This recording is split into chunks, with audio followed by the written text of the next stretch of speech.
বাঙালি কৃষ্টি বলে পয়লা বৈশাখে, 21শে ফেব্রুয়ারিতে, ভ্যালেন্টাইন ডেতে ইত্যাদিতে মেয়েরা সাদা বা বেগুনি শাড়ি পরে এবং ছেলেরা পাঞ্জাবি পরে ছেলেমেয়েরা একত্রে বিভিন্ন অনুষ্ঠানে যায়, তা কেমন? এগুলি হচ্ছে যে বলা হলো, আমাদের ভাই বললেন যে ভ্যালেন্টাইন ডে অথবা আপনার ওই বৈশাখ মাসে অথবা নতুন বছর এক শ্রেণীর লোকেরা মনে করে জানুয়ারিকে, অথচ এই নতুন বছর না, নতুন বছর আমাদের মহরম। আরেকটি কথা এখানে বলে দিই যে নতুন বছর আমাদের মহরম হলেও কেউ যদি মহরমে মনে করে যেহেতু আমাদের নতুন সাল শুরু হচ্ছে সুতরাং এতে আমরা কিছু কাজ করব, তবু বিদাত। মহরম মাসে আমরা পাঞ্জাবি টুপি লাগিয়ে একটা আমরা মিছিল করবো আর বলবো নারায়ে তাকবীর, আল্লাহু আকবার, হ্যাঁ ইসলাম ইসলাম জিন্দাবাদ, এসব করেন আমাদের দেশের লোকেরা। তো তাই যদি করব তবুও বিদাত, তবুও বিদাত।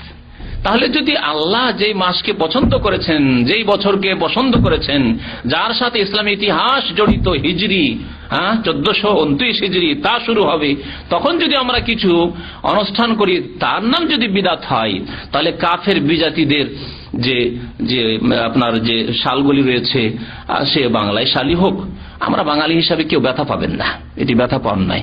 বাংলা শাল, বাংলার সাহিত্যের নায়ক কারা?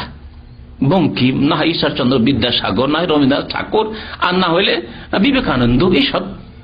হ্যাঁ, তাহলে আপনি বাঙালি বলে আপনাকে কেন কষ্ট হবে? আপনি প্রথম মুসলিম, সব কিছুর আগে আপনি মুসলিম, আপনার ইসলামের হেফাজত করতে হবে, আর আপনার বাংলা শালের হেফাজত করতে হবে, এটি বড় অজ্ঞতা। আমরা যখন একেবারে জরুরি হবে তখন সেগুলি ব্যবহার করব, কিন্তু আমরা শখ করে ব্যবহার করব আর তার জন্য আমরা খুশি করব, বৈশাখী মেলা করব আর তাতে পান্তা ভাত খাবো, সবগুলি বিদাত। এবং মনে রাখুন, জানুয়ারিতেই করুন আর বৈশাখ মাসেই করুন, অন্য কোনো মাসেই করুন, এগুলি হচ্ছে কাফেরদের অন্ধ অনুকরণ, যাদের সম্পর্কে হাদিস এর আগে বলেছে আমার বক্তব্য, মান তাশাব্বাহা বিকওমিন ফাহুয়া মিনহুম। যেই জাতি অন্য কোন বিজাতির অনুসরণ করবে তাদের দলভুক্ত হবে, তাদের সাথে কিয়ামতে উঠবে। বেনামাজি যেমন কারণ, হামান আর ফেরাউন, উবাই বিন খালাফের সাথে উঠবে, কেউ যদি এইসব আচার অনুষ্ঠান করে তাহলে তাদের সাথে উঠবে। কেউ কি পছন্দ করেন যে আপনি রবীন্দ্রনাথ ঠাকুরের সাথে উঠবেন, আপনি বঙ্কিম চ্যাটার্জির সাথে উঠবেন? এসব পছন্দ করেন? হাইরে মুসলিম, যদি তাই পছন্দ করেন তো আপনার ব্যাপার।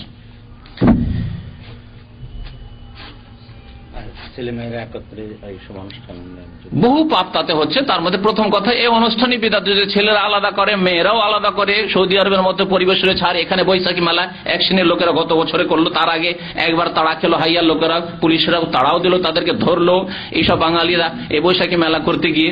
তো এসব এখানেও চেষ্টা করে এরা পাপ করার, মানে দেশকে তো নাপাক করেছেই, কিন্তু এই দেশটাকে নাপাক করার চেষ্টা করে এই ফাসিক লোকেরা। কথা হচ্ছে যেখানে করুক না কেন, যদি ছেলে মেয়েদের আলাদা আলাদা করে তবুও বিদাত। আর যদি ছেলে মেয়েরা পুরুষ মহিলা সব একসাথে করে তাহলে পাপের ওপর আরো পাপ বেড়ে যায়, পাপের ওপর আরো পাপ বেড়ে যায়। এসব জায়েজ নয়, হারাম ইসলামে। কথিত শহীদ মিনারে বা আবক্ষ মূর্তি বা ছবি বানিয়ে তার বেদিতে বিভিন্ন দিবস উপলক্ষে ফুল দিয়ে 1 মিনিট নীরবতা অথবা দোয়া করা, স্পষ্ট এগুলি কথা, এগুলি জায়েজ না, ইসলাম হারাম। এগুলি হচ্ছে শিরকের কারণ। প্রত্যেক জাতিতে শিরক এইভাবে শুরু হয়েছে, কোন ব্যক্তি মানুষ সম্পর্কে বাড়াবাড়ি করতে গিয়ে, কোন স্থান সম্পর্কে বাড়াবাড়ি করতে গিয়ে। সুতরাং এগুলি হচ্ছে শিরকের রাস্তা। কবর মাজার পূজাগুলি যে ওলিয়া উলিয়ার নামে শুরু হয়েছে এইভাবে বাড়াবাড়ি করতে গিয়ে পাকা করা হয়েছে, সাধারণ কবর করে রাখা হয়নি। যদি সাধারণ কবর করে রাখা হয়তো অন্য কবর মিটে গেছে, সব মুছে যেত, মিটে যেত। কিন্তু এই পাকা কবর করতে গিয়ে কবর পূজা শুরু হয়েছে। ঠিক তেমনি এগুলি হচ্ছে পূজার স্থানে পরিণত হয়েছে। চৈত্র মাসের শেষে বা বৈশাখের প্রথমে হালখাতা করা কেন? হালখাতা যদি এটিকে কোনো অনুষ্ঠান এরকম মনে করে যে ধর্মীয় ব্যাপার স্যাপার বা এটি আমাদের জাতীয় ব্যাপার, তাহলে জায়েজ নাই। কিন্তু যদি এইরকম করে, আমি মনে করি যে গোটা বছরের হিসাব নিকাশ করতে গিয়ে অনেক কাস্টমারের কাছে টাকা পয়সা বাকি আছে, আর সেই টাকা পয়সা আদায় হবে না যদি এইভাবে না ডাকি তাদেরকে, এটা করে দাওয়াতনামা দিয়ে, ইনভাইটেশন দিয়ে, কার্ড দিয়ে তা ডাকলাম আর তাদেরকে একটু মিষ্টি খাওয়াইলাম আর টাকা পয়সাটা কোন রকম কালেকশন করলাম, এই উদ্দেশ্য যদি করে তাহলে হয়তো জায়েজ হবে, যদি এতে কোনো ধর্মীয় চেতনা না থাকে অথবা বিজাতির অনুকরণ না থাকে। জি।